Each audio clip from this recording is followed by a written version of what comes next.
Good evening students, कैसे हैं आप लोग।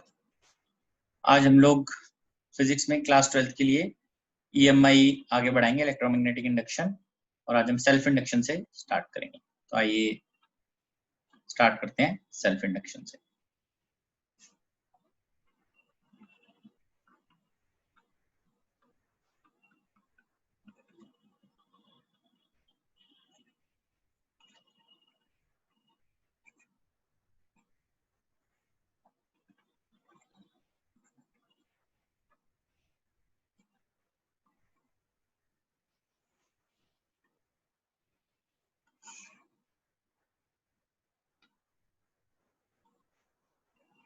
This is the topic self induction.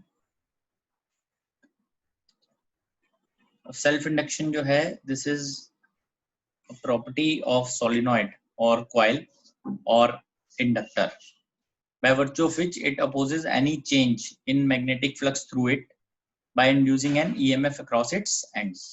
That means कि जब भी कभी किसी सोलिनॉइड या इंडक्टर में से करंट पास करेगा तो ये डिपेंड करता है कि करंट उसमें से इंक्रीज कर रहा है या डिक्रीज कर रहा है, उसके अकॉर्डिंगली उसके एंड्स के क्रॉस EMF जनरेट हो जाएगी।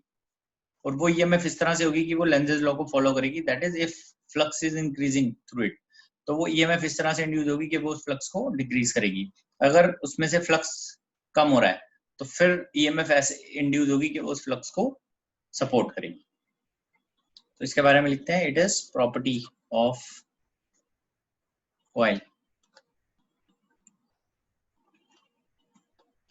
सोलिनॉइड और inductor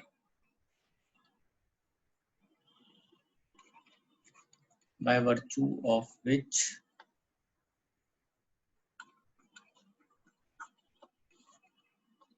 it opposes any change in magnetic flux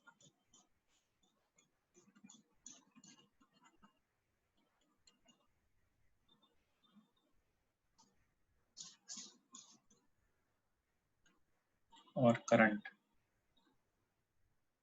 through it. It is property of coil by virtue of which it opposes any change in magnetic flux through it. Of course magnetic flux जो है वो current change होगा तभी magnetic flux change होगा, through it by inducing an EMF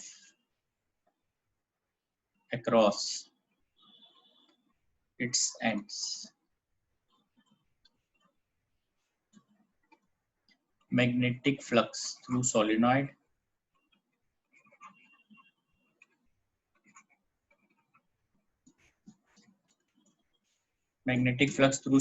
is directly proportional to current in it.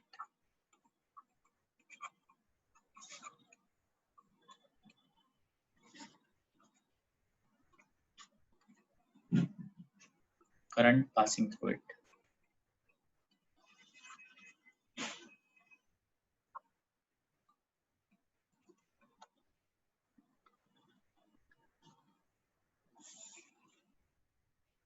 ठीक है, तो अभी इसके अंदर जो फ्लक्स है, magnetic flux, that is proportional to current passing through solenoid. जैसी प्रोपोर्शनलिटी का साइन हटता है तो एक कांस्टेंट ले लेते हैं हम L. This L is known as constant of proportionality.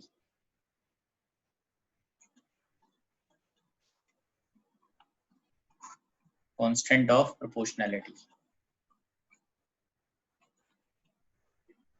Of course, this L is also known as coefficient of self-inductance. Its SI unit is Henry.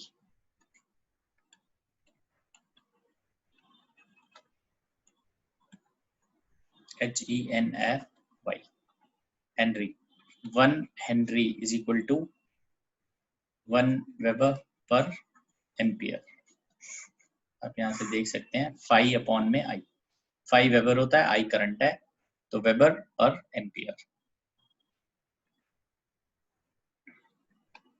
one important note that magnetic field inside solenoid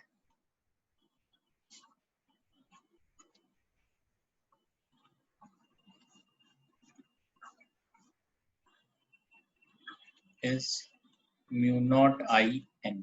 ठीक है, इस तरह से आएगा ये।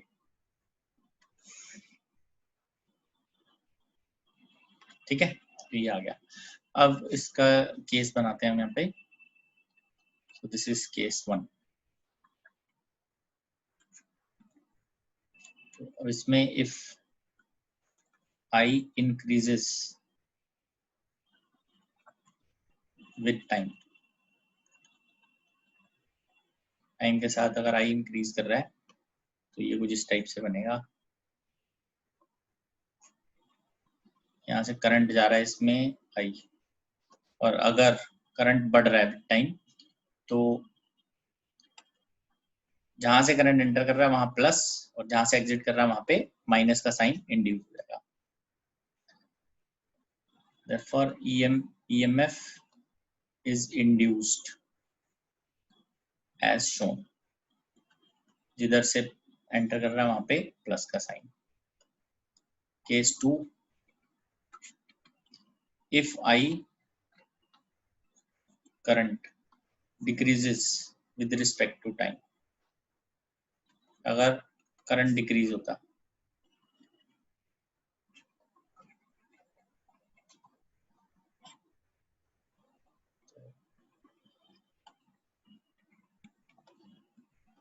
अगर इसमें से करंट डिक्रीज हो रहा है then it will be like this। Therefore EMF is induced as shown।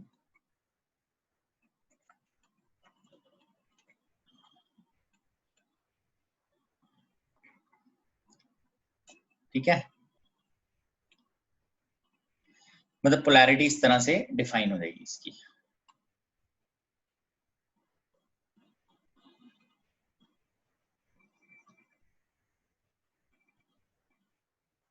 Sir हमने पहले देखा था कि पॉजिटिव साइन वहां पे होता था जहाँ पे फोर्स, लॉरेंट फोर्स लगती थी, तो इसमें कैसे डिसाइड होएगा पॉजिटिव कहाँ पे होगा? नहीं, आप देखो ना, अगर यहाँ पे बढ़ रहा है, करंट बढ़ रहा है, फ्लक्स भी बढ़ेगा, तो प्लस का साइन का मतलब ये होता है, प्लस के साइन का मतलब होता है कि यहाँ से करंट वापस की तरफ आएगा। तो नेट करंट आई हम शो कर रहे हैं यहाँ पर। अपोज करेगा उसको, जो करंट पहले से आ रहा है उसको अपोज हाँ, करेगा। उसको अपोज कर रहा है तो नेट करंट आई शो होगा यहाँ पे। ठीक है, तो जो आई है उससे कम हो जाएगा करंट टोटल में। नहीं, नेट करंट आई हो जाएगा। बस ऐसे समझ लो, पहले कोई करंट जा रहा था, फिर फाइनली उसको अपोज कर रहा है ये प्लस, तो नेट करंट आई है अब जो ये जा रहा है, ये नेट करंट होता है। ठीक है, ऐसे ही ये नेट करंट आई है, और अब इसमें माइनस का साइन आने का मतलब ये है, ये इसको सपोर्ट कर रहा है, जो इसकी ईएमएफ सपोर्ट कर रही है। यहाँ पर फर्स्ट केस में ईएमएफ अपोज कर रही है, सेकंड केस में ईएमएफ सपोर्ट कर रही है। हाँ जी सर, ये एक बार दोबारा से समझा दो, आप साइन कैसे ले रहे हो सोलिनॉइड के एंड्स पर? एक्चुअली बेटा इस तरह से समझना कि मान लो पहले कोई करंट जा रहा था, कोई भी वैल्यू थी करंट की, ठीक है, तो वो करंट बढ़ रहा है, तो इधर प्लस का साइन जनरेट हुआ अपोज करने के लिए उसको, क्योंकि वो करंट बढ़ रहा था। तो फाइनली हमारे पास करंट अब आई है जो यहाँ से इसमें से जाएगा। ठीक है, तो इस केस में ईएमएफ जो है वो उसको अपोज कर रही है करंट को, इस केस में ईएमएफ सेकंड केस में उसको सपोर्ट कर रही है, क्योंकि जिधर से करंट देखो बाहर आ रहा है, ये प्लस के साइन का मतलब है यहाँ से इस ईएमएफ की वजह से उसको सपोर्ट मिल रहा है। फाइनल करंट हमारा आई हो गया, जो हम लिखते हैं this is the final current. So always remember, if current is increasing तो जहां से करंट एंटर होता है ये याद रखना है, वहां पॉजिटिव साइन आता है। जब आई डिक्रीज होता है विद टाइम तो जहां से करंट एंटर करता है वहां नेगेटिव साइन आता है। Always remember. In case 1 EMF opposes flux या करंट कह सकते हो। In case 2 EMF supports flux. ठीक है, आगे बढ़ेंगे हम।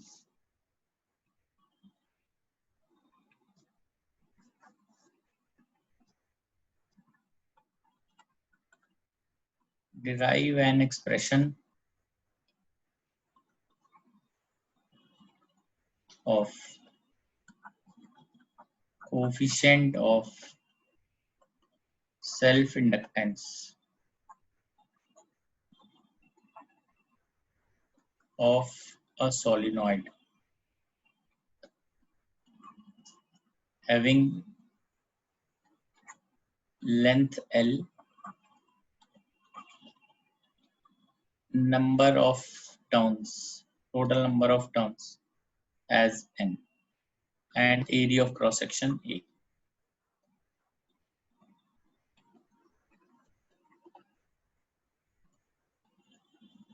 ठीक है, तो आइए इसको स्टार्ट करते हैं.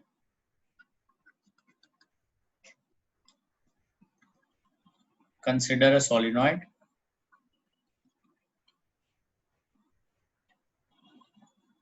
having length L and number of turns equal to capital N. Therefore, small n is number of turns per unit length. This is capital N upon L. A is equal to area of cross section of solenoid.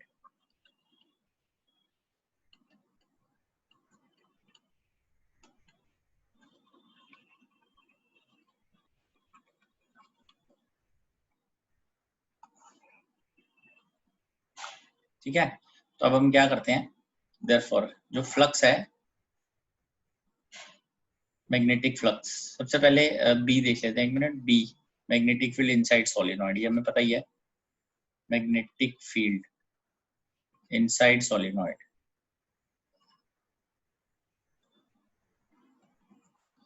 This is equal to mu naught I N. ये B की वैल्यू है. Therefore magnetic flux inside solenoid,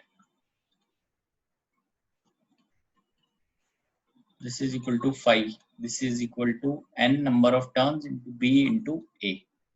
Therefore flux की वैल्यू आ जाएगी n, b की वैल्यू आ जाएगी mu naught I n a. So therefore this is n mu naught I capital N by L a, क्योंकि small n की वैल्यू यही है. तो फ्लक्स की वैल्यू आ जाती है mu naught n square a by L into I. Also जो फ्लक्स है, जो हमने पीछे लिखा ही था, flux is equal to L I होता है सोलिनॉइड में से. ऑल्सो फ्लक्स जो है is equal to L I through solenoid on comparing. Therefore on comparing L की वैल्यू आ जाती है mu naught N square A by L. और अगर कैपिटल एन की वैल्यू डाल देते हैं स्मॉल एन और L, mu naught N square L A, ये आ जाता है. ठीक है, आप देख सकते हैं ये इसकी डेरिवेशन है कैपिटल एल की. मतलब कोफिशिएंट जो है सेल्फ इंडक्टेंस का, वो ऐसे लिख सकते हो आप, mu naught N square L A. This is अगर सोलिनॉइड में कुछ नहीं है. अगर हम कुछ उसके अंदर एक कोर डाल देते हैं, इफ आयरन कोर और some material is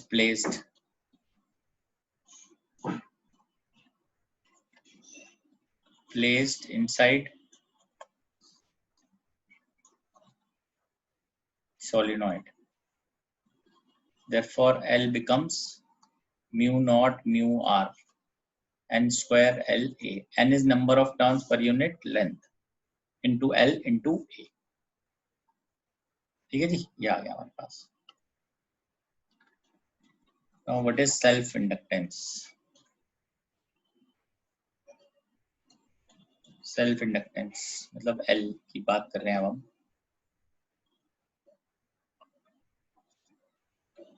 It is equal to magnetic flux linked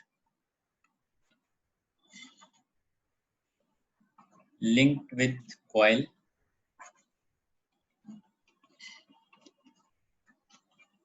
when unit current passes through it.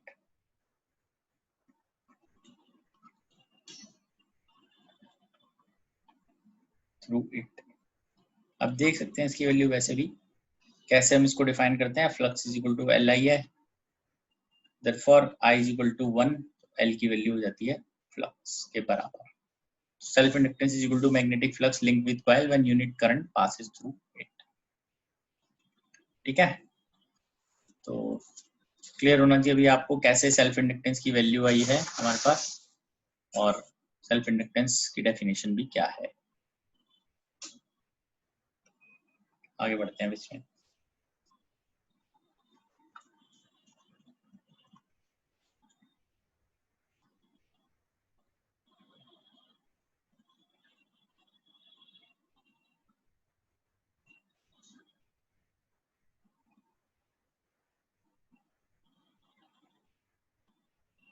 Flux की वैल्यू जो है that is L into I.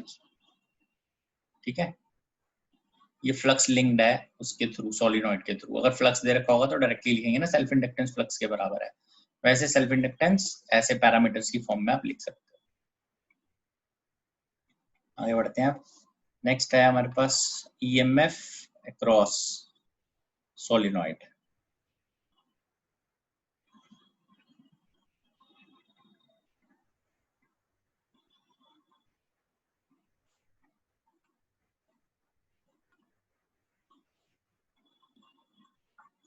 EMF across solenoid देखते हैं अब क्या है.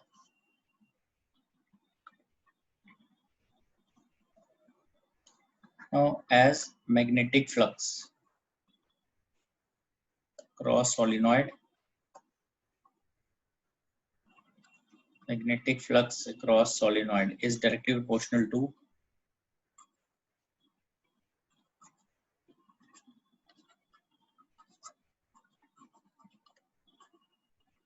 current through it.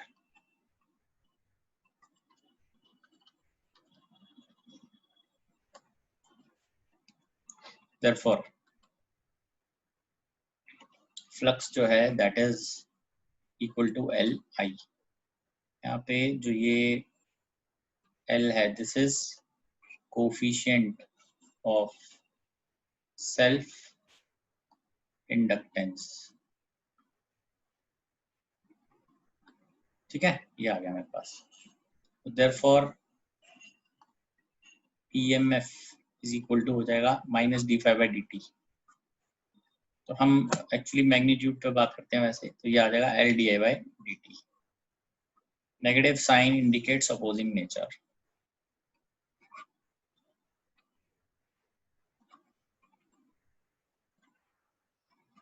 Opposing nature. ठीक है, तो therefore magnitude of EMF cross solenoid equal to L/di/dt. ठीक है,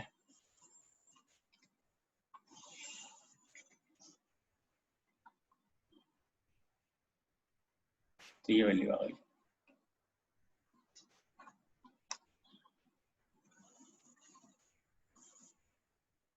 क्लियर है.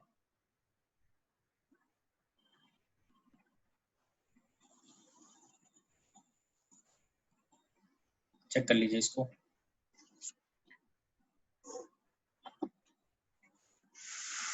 EMF जो है सोलेनॉइड के क्रॉस कैसे हमने लिखनी है, बिकॉज EMF तो d∅dt के थ्रू लिखी जाती है. तो फ्लक्स से स्टार्ट करेंगे. तो flux is equal to Li, तो EMF जो है दैट इज माइनस d∅dt करके हम लिख सकते हैं.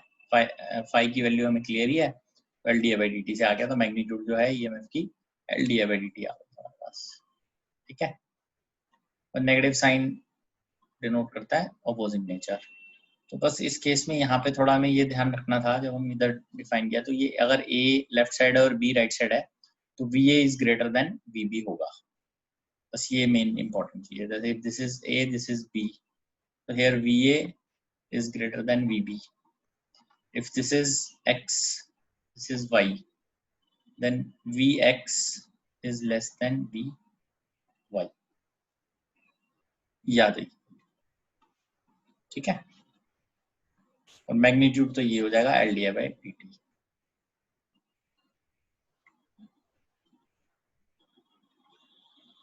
हाँ जी. सर यहाँ पे ये जो आपने Vx स्मॉलर देन Vy लिखा है, ये आपने लेफ्ट राइट की वजह से लिखा है या साइंस की वजह से लिखा है, मतलब पॉजिटिव और नेगेटिव? पॉजिटिव और नेगेटिव की वजह से. Okay sir. ठीक है, आइए आगे बढ़ते हैं उसमें.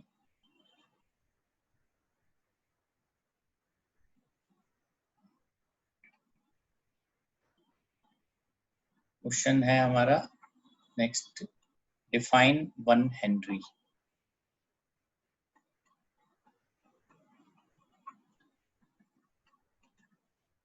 इसके बारे में लिख लेते हैं. Self inductance, because Henry is the unit of self inductance. Self inductance of a coil is said to be 1 Henry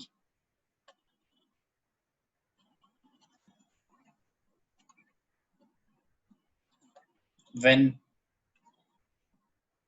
a current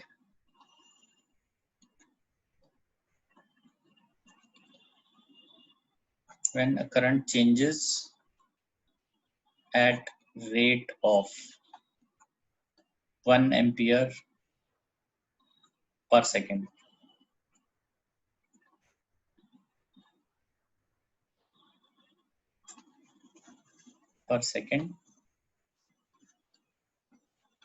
Through coil,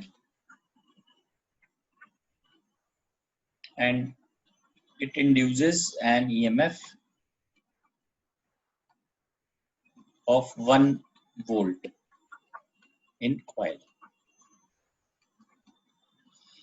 Therefore, अगर ये लिखने को आ जाता है आपको, what is 1 Henry? So this is self inductance of a coil is 1 Henry when current changes at rate of 1 ampere per second and an EMF of 1 volt is induced in the coil. EMF is equal to L di/dt. तो ये basically हो जाता है 1 volt, L ये हो जाता है 1 ampere per second. तो L की वैल्यू आ जाती है हमारे पास 1 हेनरी. तो हेनरी की आप देख सकते हैं यूनिट वोल्ट सेकेंड पर एम्पियर भी लिख सकते हैं इसके हिसाब से. ठीक है.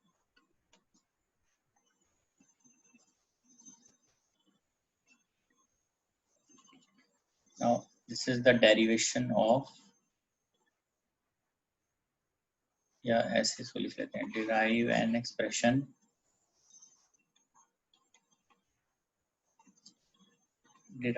expression of magnetic energy stored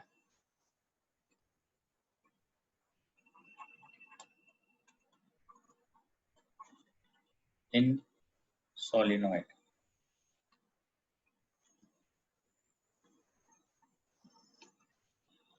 ठीक है. सो लेट्स सी कैसे हम मैग्नेटिक एनर्जी को डिराइव करते हैं. As EMF is equal to L di/dt. This is across solenoid. एक solenoid में से जो EMF है that is L di/dt. As power is written as P is equal to EMF into current. This is also power जो है that is also written as energy stored per unit time.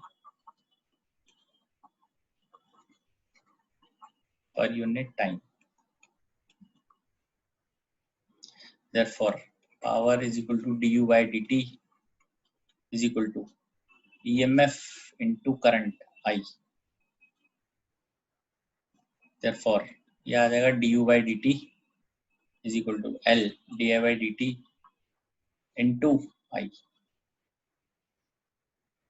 इसको हम आई ही लिखते हैं, ठीक है। ये आ गया आपके पास।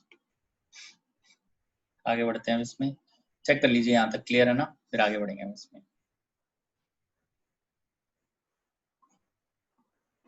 तो so let's start with this. Energy stored in the solenoid हमें पता करनी है। ईएमएफ जो है सोलिनॉइड के across that is L D I by D T, और where EMF is across the solenoid. Power हम लिखते हैं वोल्टेज इनटू करंट। पावर को ऐसे लिखा जाता है ना, वोल्टेज इनटू करंट। तो ईएमएफ इनटू करंट जैसे लिखा हुआ हमने यहाँ पे। Power is also written as energy stored per unit time. So power is du by dt, which is equal to emf into I. So du by dt is equal to emf, which is written here LDI by dt into I.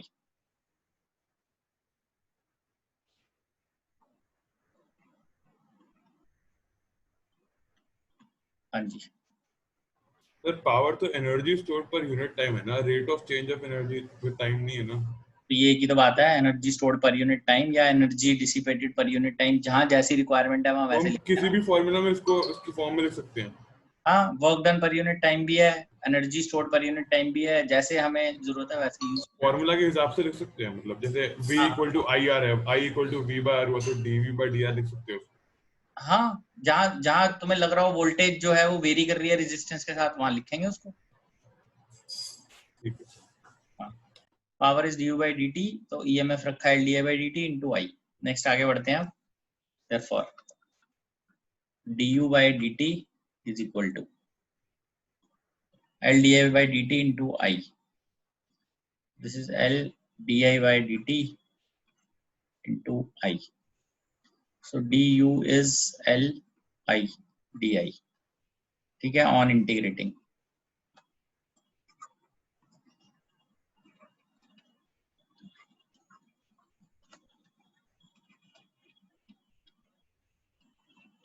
तो integrate करते हैं हम इसको, 0 to u, 0 से I naught. I naught is equal to maximum current. जहां तक current जा सकता है वो मैक्सिमम करंट, तो तभी टोटल एनर्जी हमारे पास आएगी। तो this is u L I square by 2, 0 से I नॉट। u की वैल्यू हमारे पास आती है half L I naught square,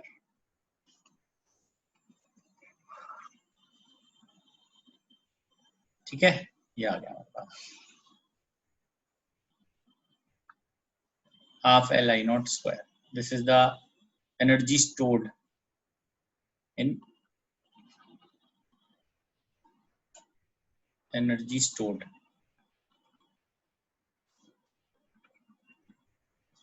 in inductor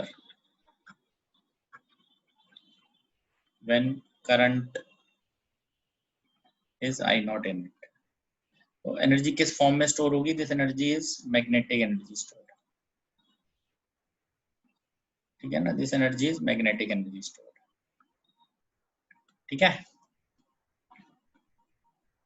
next अब आगे आते हैं, derive an expression, derive an expression for magnetic energy density.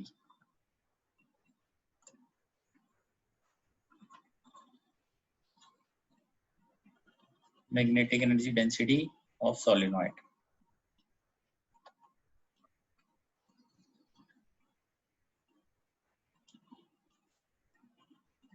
Now remember that magnetic energy density क्या मतलब क्या है?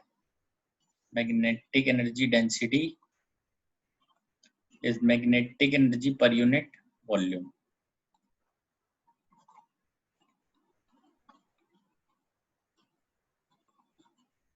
divided by volume,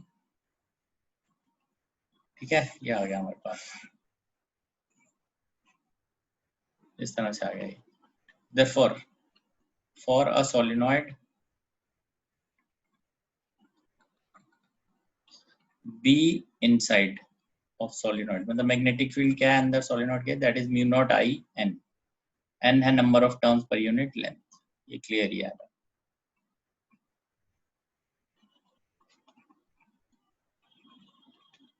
ठीक है। ऑल्सो अभी हमने डिराइव किया है U, energy stored magnetic energy कितनी है, half L I square.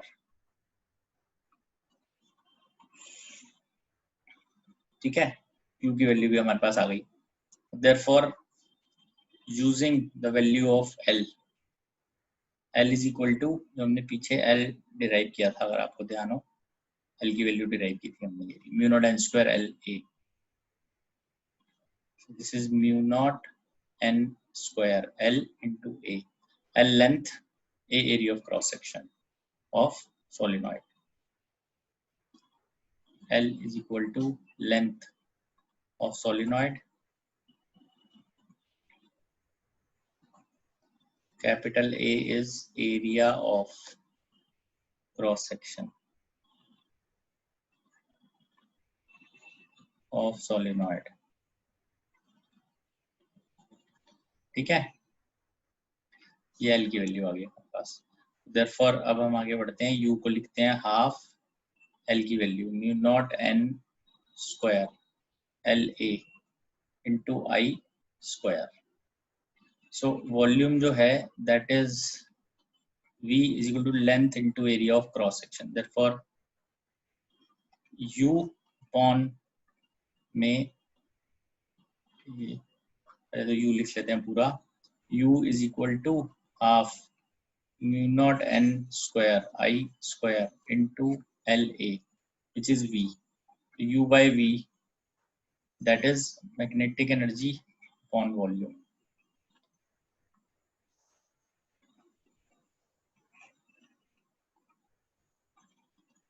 therefore this is magnetic energy upon volume is called as magnetic energy density। magnetic energy density, this is half mu naught n square I square U upon में V, ये आ गया। Further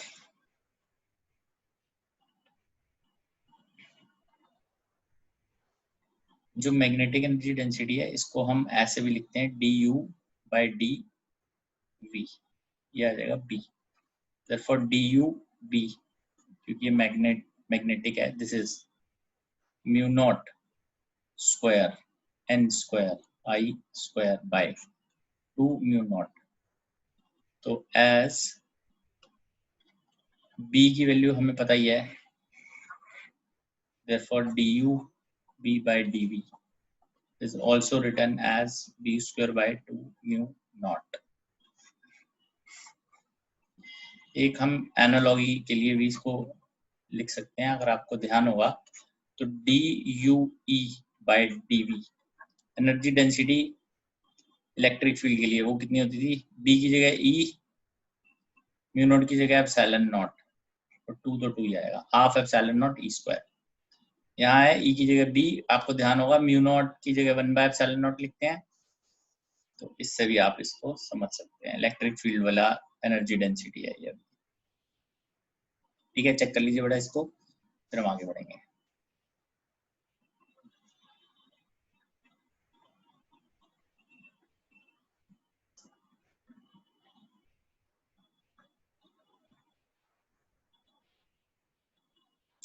ठीक है, तो अभी हमने यहाँ तक आप देख सकते हैं डेरिवेशंस कर लिए कि एनर्जी स्टोर्ड इन सोलेनॉइड किया है हमने, एक ये मैग्नेटिक एनर्जी डेंसिटी के लिए किया है, और एक हमने यहाँ पर coefficient of self inductance derive किया सोलेनॉइड का।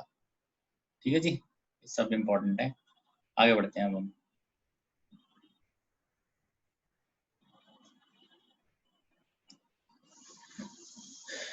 इसमें न्यूमेरिकल देखते हैं अभी। ये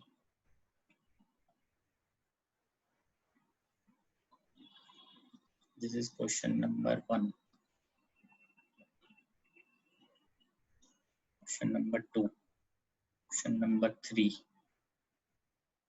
question number 4, question number 5, and EMF of 250 microvolt is induced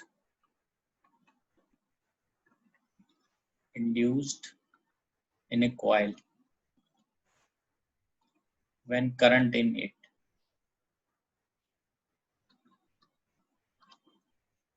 changes from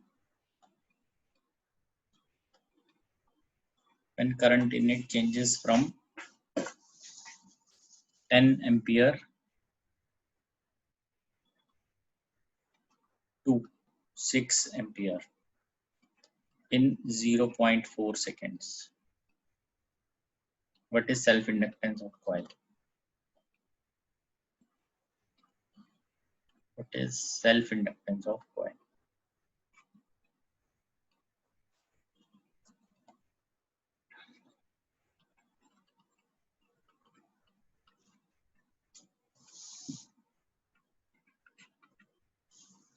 So EMF जो है that is 250 into 10 की power minus 6 volt.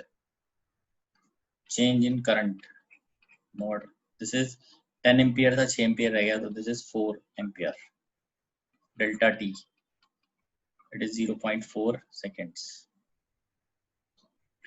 Therefore, EMF is equal to L delta I by delta T.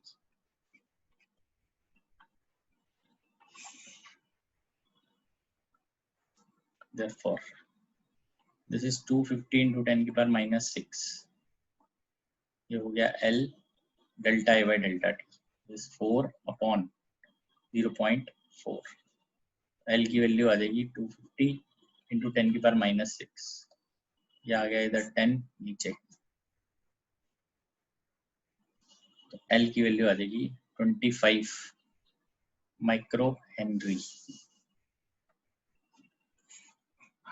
एक zero cancel कर देते हैं, micro Henry आ जाता है. Micro मतलब 10 की पावर माइनस 6 और हेनरी बिकॉज सब कुछ ऐसा यूनिट्स में ही लिखा हुआ है. चेक कर लीजिए.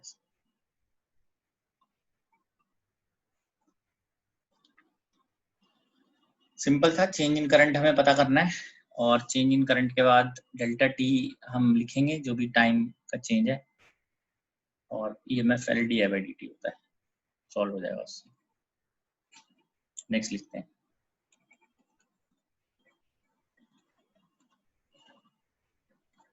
A solenoid of radius 2 centimeter and length 1 meter has 600 turns per meter.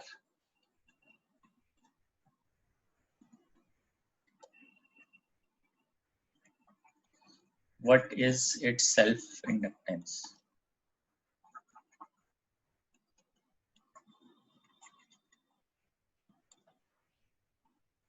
Will the value of inductance change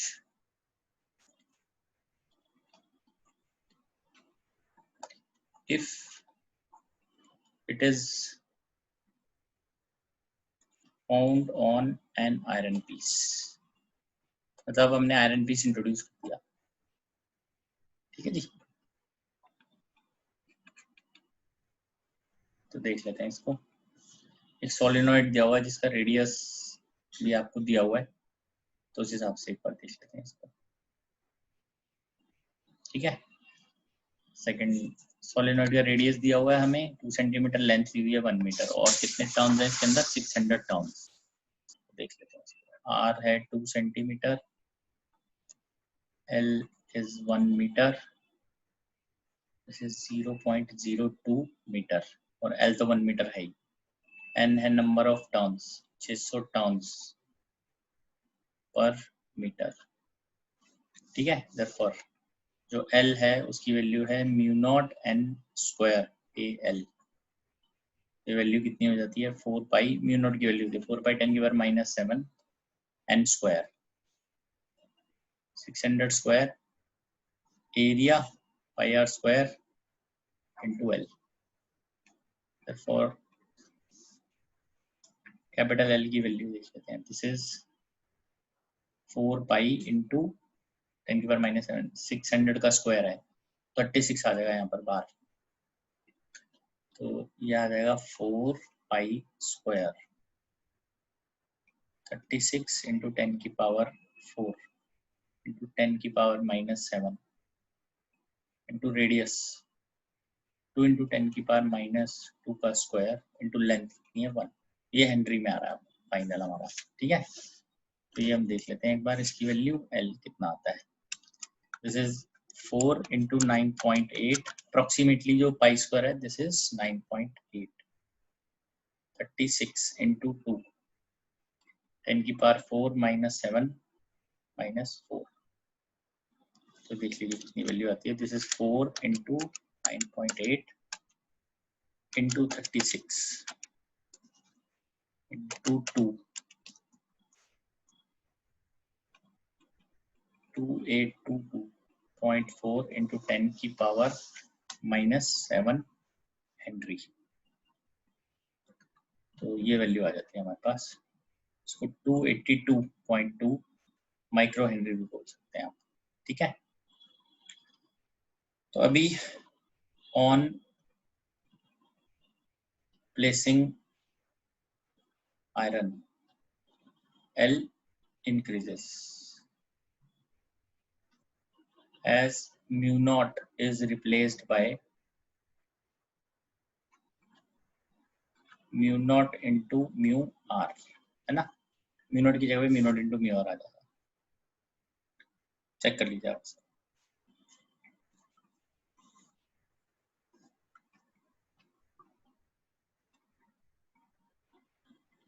ये वैल्यू एक सेकेंड, ये 4 था पाई स्क्वायर का 9.8 36 यहाँ 4 आएगा, सॉरी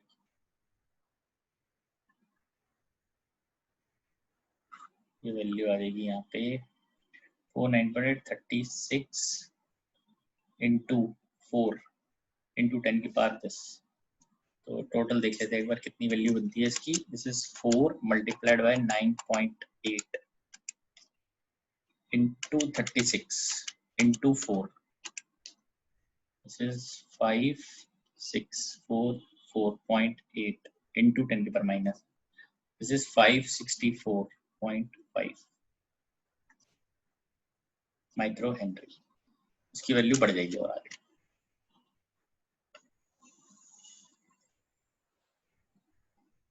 ठीक है जी, चेक कर लीजिए आप इसको।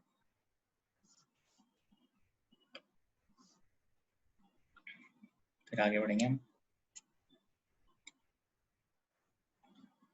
प्रॉपर जो भी टर्म्स लिखी हुई हैं उनकी वैल्यू हमने लिखी है। सोलिनॉइड जो है उसकी वैल्यू रेडियस की 2 सेंटीमीटर थी तो हमने उसके हिसाब से पाई आर स्क्वायर अप्लाई किया है। लेंथ 1 मीटर है, नंबर ऑफ टर्न 600 है, उस हिसाब से सारी वैल्यूज यहाँ पे हमने पुट की हैं। बाकी तो कैलकुलेशन करनी है सब। ठीक है, आइए आगे बढ़ते हैं इसमें। 7 find the change in current in an inductor of 10 Henry in which EMF induced is 300 volts. Find the change in current in an inductor of inductance 10 Henry होना चाहिए था। inductance आप इसमें inductance self inductance है 10 Henry। ठीक है, in which EMF induced is 300 volt in 10 की power -2 seconds. Also find change in magnetic flux.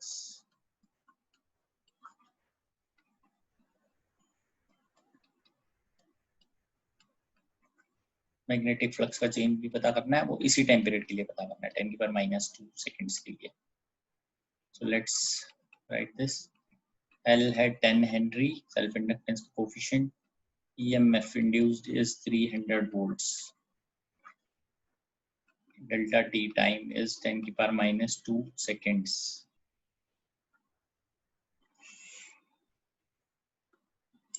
Therefore EMF is equal to L delta I by delta T. Therefore, delta I is equal to EMF delta T by L.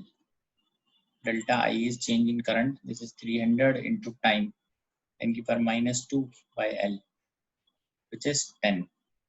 So delta I is 1060 cancel, 3 into 10 to the power minus 1. मतलब change in current जो है that is 0.3 amperes. Find the change in current पूछा हुआ है. Also flux जो है that is Li. So if you want to find change in flux, delta phi L delta I, ये डालते हैं यहाँ पे value. Change in flux is equal to L into change in current. L की value कितनी थी? 10. This is 3 weber. ठीक है, तो आप देख लीजिए, इसको चेक कर लीजिए, इसको देख लीजिए, क्लियर होना चाहिए ये. फिर हम आगे देखते हैं.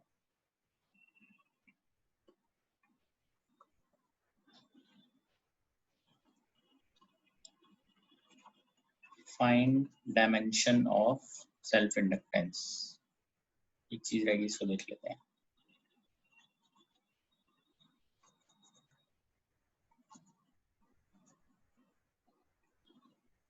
कैसे इसको पता करेंगे? Dimension of self inductance.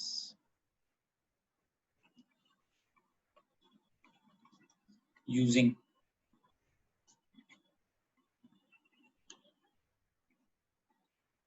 Self inductance energy जो है that is half Li square. तो इसके अंदर जो एनर्जी है ये हो गया जूल्स, ये हमें पता करना है. ये हो गया करंट एम्पियर. देयरफॉर L जो है इसकी अगर हम पता करेंगे, ये है कोएफिशिएंट ऑफ सेल्फ इंडक्टेंस.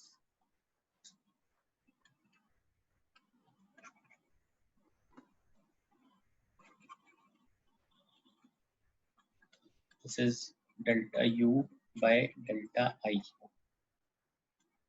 तो delta L coefficient of self inductance, ये जूल्स, जूल्स का होता है mL 2t minus 2 by ampere का square. This is mL 2t minus 2a minus, please check, ये वैल्यू आ जाती है कोएफिशिएंट ऑफ सेल्फ इंडक्टेंस की.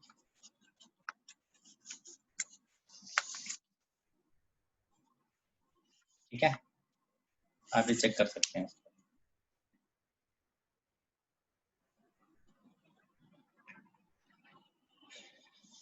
This is dimensions of coefficient of self inductance. 1 in M, 2 in L, minus 2 in T, minus 2 in ampere. ठीक है जी, आगे बढ़ते हैं.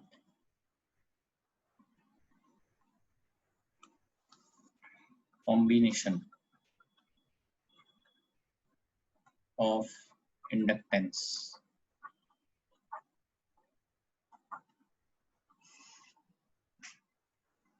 सीरीज, सबसे पहले सीरीज में इंडक्टेंस की कॉम्बिनेशन देखते हैं कैसे. ये एक कॉइल ले ली हमने, फिर ये यहाँ पे दूसरी कॉइल ले ली सीरीज में. Equivalent to, this is L1, this is L2, this is L equivalent. Current जो है इसके अंदर से I जा रहा है, यहाँ पे भी I है करंट, इधर भी करंट इज I. ठीक है, इधर V1 V2 और इधर V नेट. तो V1 is L1 di by dt. Similarly, V2 is L2 di by dt. V net L equivalent di by dt. Therefore, V net is equal to V1 plus V2. So L equivalent di by dt is equal to L1 di by dt. EMF है ना, L di by dt होता है inductor के cross, वही लिखा हुआ है di by dt, because current is same. Therefore वो di by dt कैंसिल हो जाएगा. L equivalent आ गया L1 plus L2. और do remember, इसके अंदर ये रेजिस्टेंस की तरह चलता है, बिल्कुल जैसे रेजिस्टेंस चलता है बिल्कुल उस तरीके से इसको हम लिखते हैं, ठीक है। तो देयरफॉर यहाँ पे V1 अगर मुझे पता करना है, so V1 will be equal to L1 by L1 plus L2 into V, and V2 voltage across 2 is L2 by L1 plus L2 into V। ये भी आपको ध्यान रखना है, ठीक है जी। आगे बढ़ते हैं हम इसमें पैरेलल कॉम्बिनेशन के लिए। तो ये इस टाइप से चल रहा है parallel combination.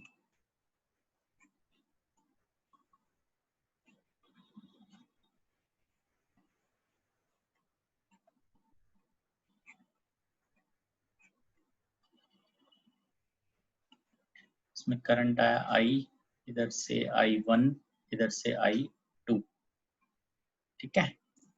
This is L1, this is L2, this is L equivalent, this is current I। अब इसके अंदर जो वोल्टेज है वो पैरेलल में सेम रहती है।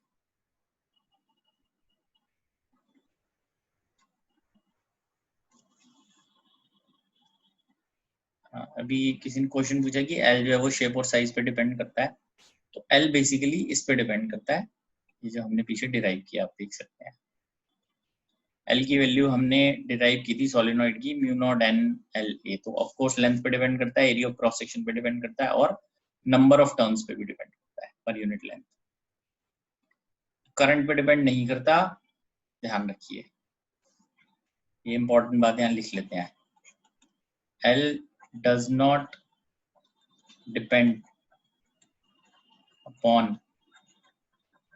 current और वोल्टेज। जैसे रेजिस्टेंस है वो भी करंट पे और वोल्टेज पे डिपेंड नहीं करता ना। रेजिस्टेंस क्या होता है, रो एल बाई लेंथ पे एरिया ऑफ क्रॉस सेक्शन इस पे डिपेंड करता है, वैसे ही कैपिटल L जो है वो भी इस पे डिपेंड करता है, इस तरीके, ठीक है। तो अब ये तो पैरेलल में है, तो इन सबके क्रॉस जो वोल्टेज है दैट इज V। तो हम इसको आगे लिख सकते हैं कि V is equal to L1 dI1 by dt, V is equal to L2 dI2 by dt, V is equal to L equivalent di by dt, as I is equal to I1 plus I2, ठीक है। अभी इसको हम differentiate करते हैं,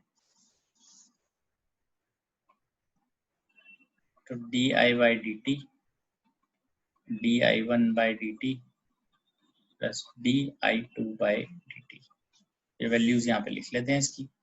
di by dt लिखेंगे V by L equivalent, V by L1, V by L2। तो अब देखिए V कैंसिल हो गया, 1 by L equivalent equal to 1 by L1 plus 1 by L2। Clear है बात ये। सिमिलरली इसके अंदर भी L इक्विवेलेंट वैसे ही चल रहा है जैसे पैरेलल में रेजिस्टेंस चलती है। तो इफ मुझे L इक्विवेलेंट तो क्लियर हो ही गया यहाँ पे। अब मुझे अगर करंट पता करना है यहाँ पर I1, तो वो ऐसे ही पता करेंगे L2 by L1 plus L2 I कितना आ रहा है, और I2 will be equal to L1 by L1 plus L2 into I, ठीक है। ये बिल्कुल वही सेम फॉर्मूले हैं जो हमने रेजिस्टेंस के लिए पढ़े थे, तो यहाँ पे हम इसके लिए उसको देख सकते हैं, ठीक है बेटा। ये चेक कर लो आप पीछे। L करंट और वोल्टेज पे डिपेंड नहीं करता, सिर्फ पैरामीटर्स पे डिपेंड करता है, लेंथ पे, एरिया ऑफ क्रॉस सेक्शन पे, नंबर ऑफ टर्न्स के ऊपर, ठीक है जी। ठीक है, क्लियर है बेटा ये सबको। बस आज के लिए हम इतना ही करेंगे, नेक्स्ट क्लास में इससे आगे बढ़ेंगे। Thank you.